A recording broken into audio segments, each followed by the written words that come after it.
Bismillahirrahmanirrahim. Assalamualaikum warahmatullahi wabarakatuh. Terima kasih atas kesempatan yang telah diberikan kepada saya.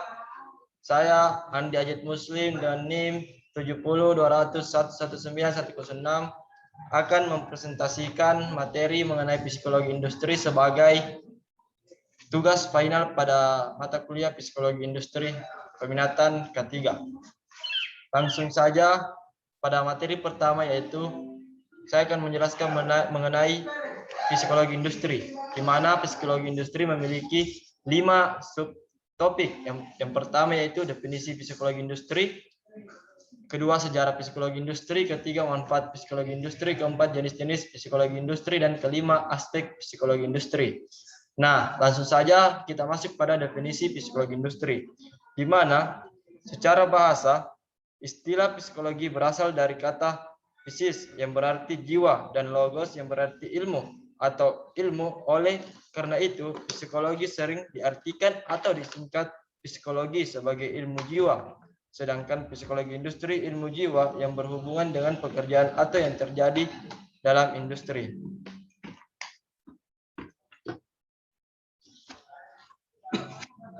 Psikologi industri adalah aplikasi psikologi dalam bidang pekerjaan. Psikologi kerja memiliki arti psikologi kerja dan berasal dalam arti yang lebih luas. Industri juga mencakup pengertian perusahaan. Psikologi industri dan organisasi adalah studi ilmiah tentang perilaku.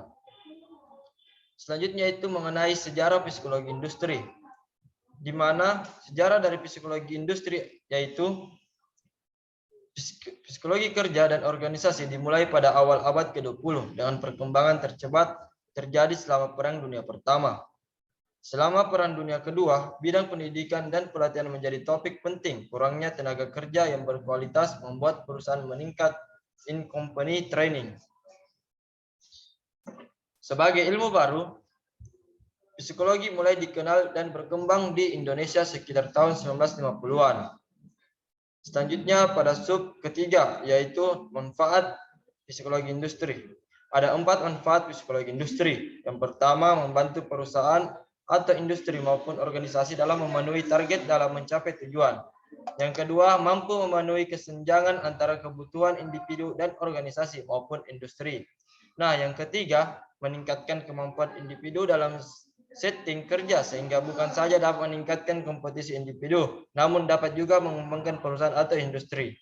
Nah, yang terakhir yaitu dapat menjamin kesejahteraan tenaga kerja dengan cara memperhatikan kepuasan dalam dunia kerja. Selanjutnya, kita masuk pada jenis-jenis psikologi industri. Psikologi personalia, yaitu psikologi pribadi berkaitan dengan manajemen tenaga kerja, mulai dari perencanaan, perekrutan, penempatan, pengembangan, dan pemeliharaan staf hingga penghentian karyawan perusahaan. Selanjutnya itu psikologi konsumen. Psikologi konsumen mempelajari dinamika perilaku konsumen dalam kaitannya dengan keputusan pembelian mereka. Yang ketiga, perilaku organisasi. Perilaku organisasi berkaitan dengan perilaku manusia dalam organisasi, baik sebagai individu maupun sebagai anggota kelompok. Yang keempat, keselamatan dan kesehatan kerja. Psikologi industri dan organisasi membahas kesehatan dan keselamatan kerja untuk meningkatkan kerja perusahaan. Selanjutnya, analisis posisi. Analisis jabatan, mengkaji komposisi uraian tugas dan uraian tugas untuk setiap posisi dan jabatan dalam organisasi. Yang keenam itu ergonomi. Ergonomi berkaitan dengan interaksi antara mesin dan manusia di tempat kerja dan bagaimana Anda dapat menciptakan kenyamanan dan keamanan di tempat kerja. Yang terakhir yaitu psikologi sumber daya manusia. Psikologi sumber daya manusia menganalisis proses perkembangan individu, kelompok, atau organisasi. Terus subtema yang terakhir itu aspek psikologi industri.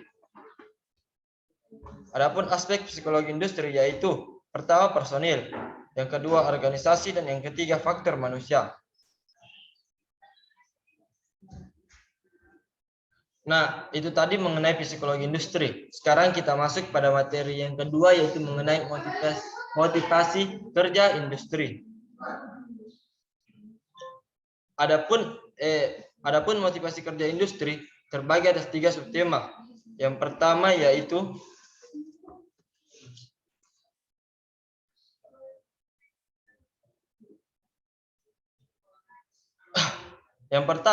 motivasi kerja industri, yaitu yang pertama mengenai teori-teori motivasi kerja, di mana teori-teori motivasi kerja terbagi atas 3, yaitu teori tata tingkat kebutuhan dan teori eksistensi relasi pertumbuhan dan teori 2 faktor. Namun teori yang pertama yang akan kita jelaskan yaitu mengenai teori tata tingkat kebutuhan.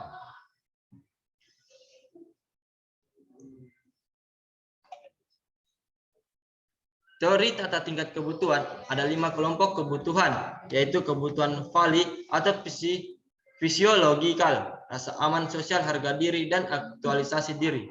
Adapun uraian dari kelima kebutuhan itu adalah sebagai berikut. Yang pertama, kebutuhan fisik atau physical needs. Yang kedua, kebutuhan keamanan. Yang ketiga, kebutuhan sosial. Yang keempat, kebutuhan pengakuan atau harga diri. Yang kelima, kebutuhan mengaktualisasikan diri. Selanjutnya yaitu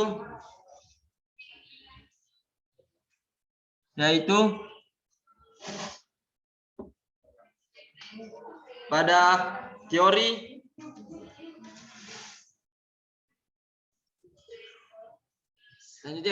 teori yang kedua mengenai teori eksistensi relasi pertumbuhan. Teori motivasi ini yang dikenal sebagai teori RRG sebagai singkatan dari eksistensi, relativeness, dan grounding, dikembangkan oleh Alderfer dan merupakan salah satu modifikasi dan reformulasi dari teori tata tingkat kebutuhan dari Maslow. Alderfer mengelompokkan kebutuhan ke dalam 3 kelompok, yaitu yang pertama kebutuhan eksistensi, kedua kebutuhan hubungan, dan yang ketiga kebutuhan pertumbuhan. Selanjutnya yaitu teori 2 faktor, mencakup faktor-faktor yang berkaitan dengan isi dari pekerjaan yang merupakan faktor karakteristik dari pekerjaan, yaitu tanggung jawab, kemajuan, pekerjaan itu sendiri, capaian, dan pengakuan. Kelompok faktor lain yang menimbulkan ketidakpuasan berkaitan dengan konteks dari pekerjaan, dengan faktor-faktor ekstrinsik dari pekerjaan dan meliputi faktor-faktor antara lain yaitu administrasi dan kebijakan perusahaan, penyediaan, gaji, hubungan antar pribadi, dan kondisi kerja. Selanjutnya, kita masuk pada subtema yang ketiga, yaitu mengenai job performance, yang dimana memiliki 4 subtopik, yaitu yang pertama pengertian job performance, kedua faktor-faktor yang mempengaruhi, yang ketiga indikator kerja, yang keempat manfaat penilaian. Yang pertama yang akan kita jelaskan yaitu mengenai apa itu job performance.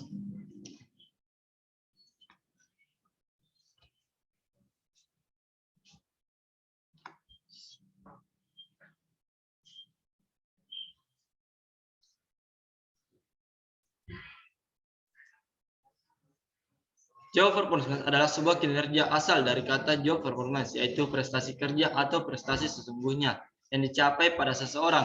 Jadi job performance merupakan hasil kerja secara kualitas maupun kuantitas yang dicapai pada seorang pegawai saat melaksanakan fungsinya sesuai dengan tanggung jawab yang diberikan kepadanya. Selanjutnya itu faktor-faktor yang mempengaruhi job performance. Adapun faktor-faktor yang mempengaruhi performance yaitu yang pertama kemampuan, yang kedua motivasi, yang ketiga dukungan yang diterima, yang keempat keberadaan pekerjaan yang mereka lakukan, dan yang kelima adalah hubungan antara rekan kerja dan dengan pimpinan. Selanjutnya itu mengenai indikator kinerja. Indikator kinerja ada 3, yaitu kuantitas kerja, kualitas kerja, ketepatan waktu. Di mana kuantitas kerja yaitu jumlah kerja yang dilaksanakan oleh seseorang karyawan dalam suatu periode tertentu. Dan untuk kualitas kerja yaitu menunjukkan kualitas karyawan dalam melaksanakan tugasnya seperti ketepatan, kelengkapan, dan kerapian. Sementara itu untuk ketepatan waktu yaitu sesuatu tidaknya dengan waktu yang direncanakan. Selanjutnya itu yang masuk pada manfaat penilaian job performance, di mana yang pertama itu perbaikan prestasi kerja, penyesuaian evaluasi prestasi kerja, keputusan penempatan, kebutuhan latihan, dan pengembangan prestasi kerja yang buruk. Kemudian penyimpangan proses staffing, kemudian ketidakakuratan informasi. Selanjutnya itu kesalahan desain pekerjaan, dan yang ke-9 yaitu kesempatan kerja yang adil, dan yang terakhir adalah penilaian prestasi kerja yang akurat akan disetujui. Selanjutnya kita masuk pada materi kepemimpinan dalam perusahaan.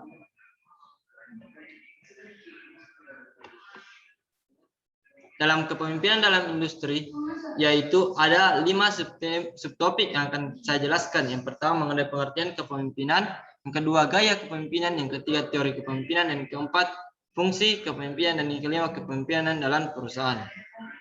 Yang pertama yang akan saya jelaskan itu mengenai pengertian kepemimpinan.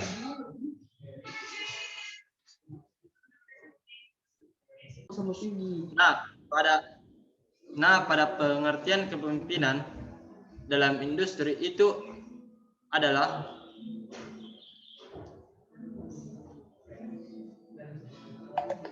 menurut Cekunan mendefinisikan kepemimpinan sebagai proses atau tindakan mempengaruhi kegiatan kelompok terorganisir dalam upaya menuju penetapan tujuan dan pencapaian tujuan. Ini mungkin upaya pertama untuk menunjukkan bahwa kepemimpinan bukan hanya sifat individu tetapi proses pengaruh pada orang lain. Nah, pada subtopik selanjutnya mengenai gaya kepemimpinan.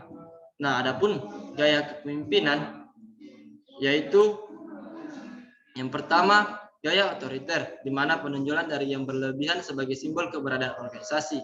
Kemudian pemimpin yang otoriter biasanya dihinggapi sikap gila kehormatan dan mengembari berbagai upacara atau seremoni yang menggambarkan kehebatan. Dan yang ketiga yaitu menentukan dan menerapkan disiplin organisasi yang keras dan menjalankan dengan sikap yang kaku. Gaya yang kedua yaitu demokratik, di mana mengakui harkat dan martabat manusia, menerima pendapat yang mengatakan bahwa sumber daya manusia merupakan unsur yang paling strategik dalam organisasi, meskipun sumber daya dan dana lainnya tetap diakui sebagai sumber yang penting. Yang ketiga, pemimpin yang demokratik, tangguh membaca situasi yang dihadapi dan dapat menyelesaikan gaya kepemimpinan dengan situasi yang ada. Selanjutnya yaitu subtopik yang akan saya jelaskan yaitu mengenai teori kepemimpinan. Adapun teori kepemimpinan dari industri yaitu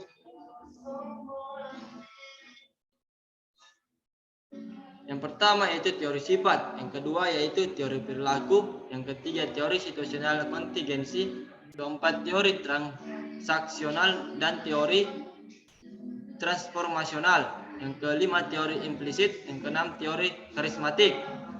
Selanjutnya yaitu fungsi kepemimpinan, di mana yang pertama adalah fungsi perencanaan, yang kedua fungsi memandang ke depan, ketiga fungsi pengembangan loyalitas, keempat fungsi pengawasan, kelima fungsi mengambil keputusan, keenam fungsi memberi motivasi.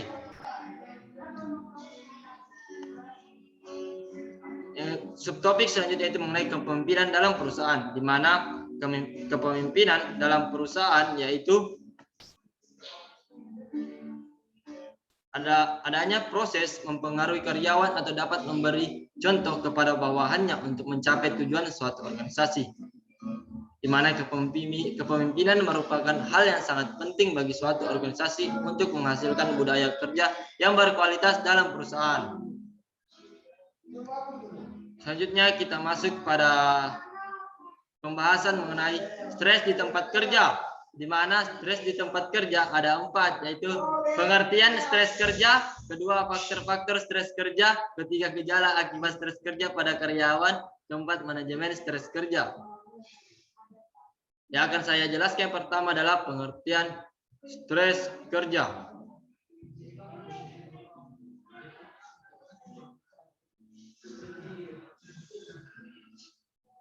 Secara etimologi, stres diambil dari bahasa Latin yang artinya kekerasan, kesukaran, atau kemalangan. Adapun dalam kamus lengkap psikologi, stres adalah suatu keadaan tertekan, baik secara fisik maupun psikologis. Secara kerja adalah suatu kondisi sebagai kelebihan permintaan dan tekanan yang meluap-luap, yang membuat ketidakseimbangan fisik dan mental yang mempengaruhi perasaan, cara pandang, dan keadaan seseorang pekerja. Selanjutnya itu faktor-faktor stres kerja. Ada 3 faktor-faktor stres kerja. Yang pertama faktor-faktor lingkungan, kedua faktor-faktor perusahaan, yang ketiga faktor-faktor individu atau kondisi di luar lingkungan kerja. Selanjutnya itu gejala akibat stres kerja pada karyawan. Gejala stres kerja pada karyawan ada 3, yaitu gejala fisik, gejala psikologis, dan gejala perilaku. Di mana gejala fisik merupakan sakit kepala, sakit punggung, kehilangan nafsu makan, makan berlebihan, bau tegang, diare, insomnia, kelelahan, sering flu, gangguan perut, napas pendek. Kemudian pada gejala psikologis yaitu mengenai pesimisme, mudah lupa, kebosanan, ketidaktegasan, ketidaksabaran, pikiran yang kaku. Dan untuk gejala perilaku merupakan keresahan, mudah marah, sifat suka memerintah, rentan mengalami kecelakaan, isolasi sosial, membela diri, kecurigaan, tidak memiliki rasa humor, mudah bingung, pekerjaan yang buruk, mangkir kerja. Selanjutnya yaitu manajemen stres kerja.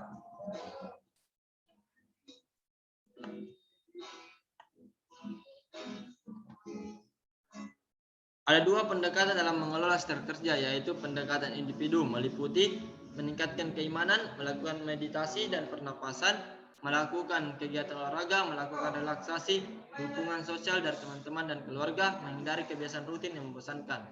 Kemudian pendekatan perusahaan yaitu meliputi melakukan perbaikan iklim organisasi, melakukan perbaikan terhadap lingkungan fisik, menyediakan sarana olahraga. Selanjutnya kita masuk pada subtema konflik dalam industri dan pengolahannya.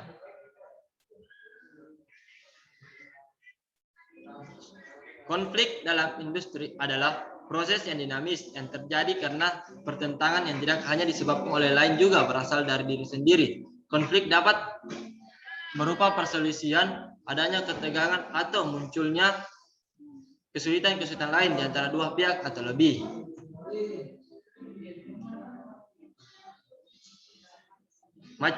Selanjutnya itu macam-macam konflik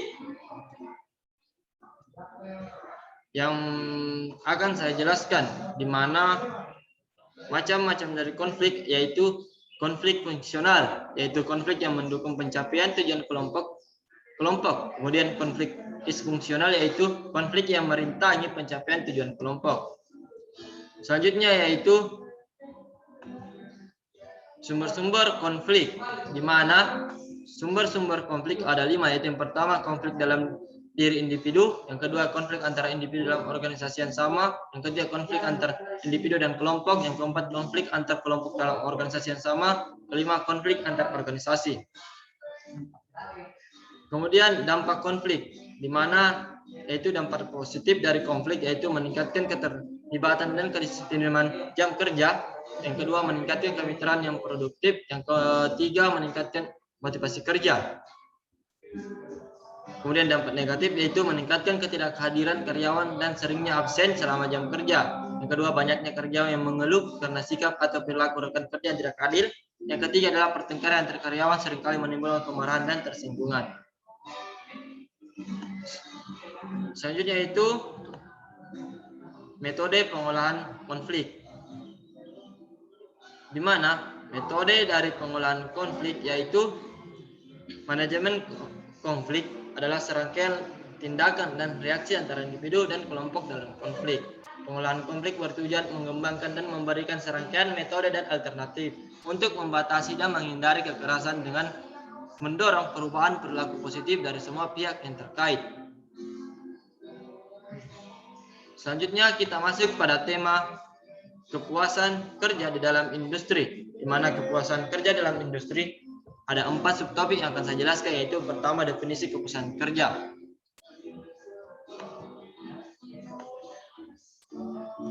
Di mana definisi dari kepuasan kerja adalah pada dasarnya merupakan salah satu aspek psikologis yang mencerminkan perasaan seseorang terhadap pekerjaannya. Ia akan merasa puas dengan adanya kesesuaian antar kemampuan, keterampilan, dan harapannya dengan pekerjaan yang ia hadapi. Selanjutnya mengenai teori-teori kepuasan kerja. Adapun teori-teori kepuasan kerja yaitu discrepancy teori, yang kedua equity teori, dan ketiga itu faktor teori. Ada selanjutnya itu mengenai faktor yang mempengaruhi kepuasan kerja. Faktor yang mempengaruhi kepuasan kerja ada 4. Yang pertama faktor psikologis, yang kedua faktor fisik, yang ketiga faktor finansial, yang keempat faktor sosial. Selanjutnya itu dampak kepuasan kerja. Adapun dampak kepuasan kerja, yang pertama itu dampak terhadap produktivitas, yang kedua dampak terhadap ketidakhadiran, yang ketiga dampak terhadap kesehatan. Dampak ketidakpuasan kerja pada tenaga kerja atau karyawan dapat diungkap ke dalam berbagai macam cara. Yang pertama keluar, yang kedua menyorakan, yang ketiga mengabaikan, yang keempat kesetiaan. Selanjutnya kita masuk pada materi seleksi dan penempatan kerja di industri, di mana pada bagian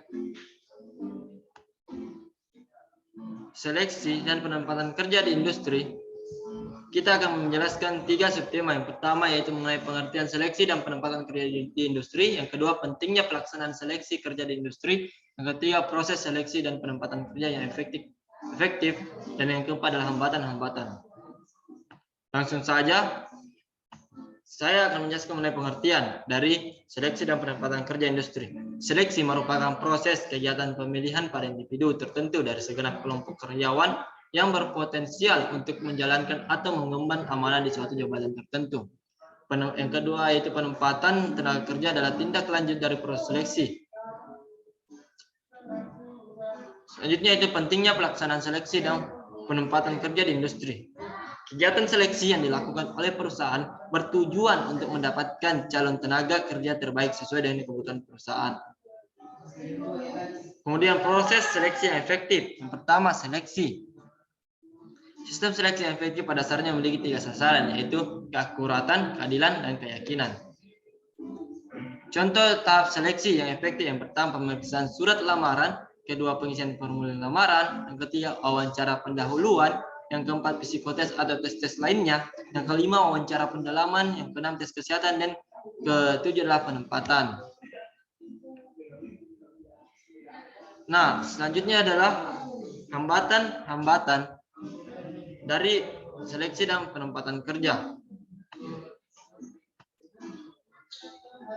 Adapun hambatan-hambatan seleksi penempatan kerja adalah pertama tingkat validitas yang berbeda, yang kedua hambatan biaya yang dimiliki perusahaan karena metode itu memiliki biaya yang terkadang tidak murah, yang ketiga hambatan lain seperti tolak ukur, penyeleksian, dan pelamar.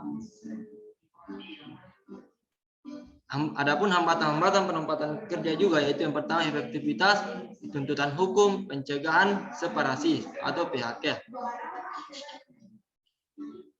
Selanjutnya kita masuk pada pelatihan dan pengembangan tenaga kerja industri.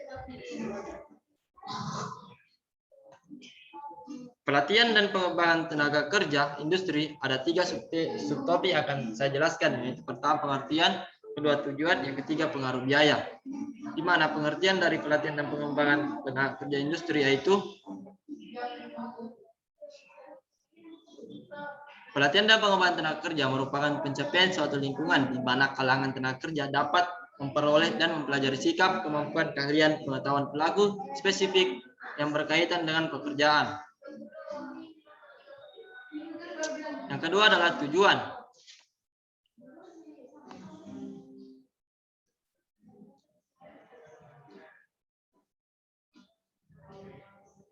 Tujuan dari pelatihan dan pengembangan tenaga kerja itu yang pertama memperbaiki kinerja, kedua meningkatkan keahlian para karyawan, yang ketiga memecahkan permasalahan operasional, keempat promosi karyawan, yang kelima memenuhi kebutuhan pertumbuhan pribadi. Selanjutnya adalah pengaruh biaya dan produktivitas karyawan terhadap pelatihan dan pengembangan tenaga kerja. Faktor-faktor yang mempengaruhi tinggi rendahnya upah atau gaji yaitu faktor-faktor yang mempengaruhi tinggi rendahnya upah antara lain: yang pertama penawaran dan permintaan tenaga kerja, yang kedua organisasi buruh, dan yang ketiga kemampuan untuk membayar.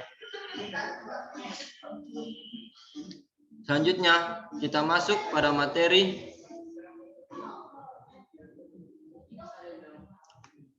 analisis jabatan industri. Adapun analisis jabatan industri adalah ada 3 subtopik pada analisis jabatan industri. Yang pertama, pengertian analisis jabatan, yang kedua, manfaat analisis data, dan yang ketiga, tahapan analisis jabatan. Nah, yang pertama yang akan saya jelaskan adalah pengertian. Menurut para ahli mengenai analisis jabatan adalah proses untuk memperoleh informasi serinci mungkin mengenai fakta-fakta yang terjadi yang diperlukan guna menyelesaikan tugas-tugas yang ada dalam suatu jabatan. Nah, selanjutnya itu manfaat analisis data. Manfaat dari analisis data yaitu yang pertama, penarikan atau seleksi dan penempatan pegawai. Yang kedua, sebagai bentuk dasar dalam menyusun program latihan dan pengembangan. Yang ketiga, menilai kinerja. Yang keempat, memperbaiki cara bekerja pegawai. Yang kelima, merencanakan organisasi agar memenuhi syarat. Yang keenam, merencanakan dan melaksanakan promosi serta transfer pegawai. Dan yang ketujuh, ada yang terakhir adalah bimbingan dan penyuluhan pegawai. Selanjutnya adalah tahapan analisis jabatan. Adapun tahapan analisis jabatan adalah persiapan perencanaan, pengumpulan data, pengolahan data, di mana persiapan dan perencanaan yaitu penegasan kembali struktur organisasi yang akan menjadi pegangan bagi proses selanjutnya, termasuk nama-nama jabatan dan tempatnya. Untuk pengumpulan data, metode yaitu metode observasi dan wawancara. Metode observasi berarti pelaksanaan analisis jabatan, mengamati secara langsung di tempat bagaimana tugas pekerjaan dilaksanakan dan mencatatnya untuk diolahnya menjadi informasi. Sedangkan dalam metode wawancara, petugas analis mewawancarai langsung pemegang jabatan dengan mengajukan pertanyaan yang disiapkan lebih dulu dan mencatat jawabannya untuk diolah menjadi informasi yang diperlukan. Dan untuk pengolahan data yaitu menentukan faktor-faktor dari penilaian jabatan, menentukan bobot nilai dari setiap faktor, dan analisis hasil interview dan kuesioner yang telah diisi. Nah, itulah tadi hasil pemaparan yang dapat saya paparkan mengenai materi-materi pada psikologi industri, mulai dari psikologi industri, seleksi dan penempatan kerja di industri, job performance, kepemimpinan dalam industri, stres di tempat kerja, konflik dalam industri, kepuasan kerja dalam industri, analisis jabatan industri, dan pelatihan dan pengembangan tenaga, serta motivasi kerja di industri. Sekian dari saya. Lebih dan kurang mohon dimaafkan. Wassalamualaikum warahmatullahi wabarakatuh.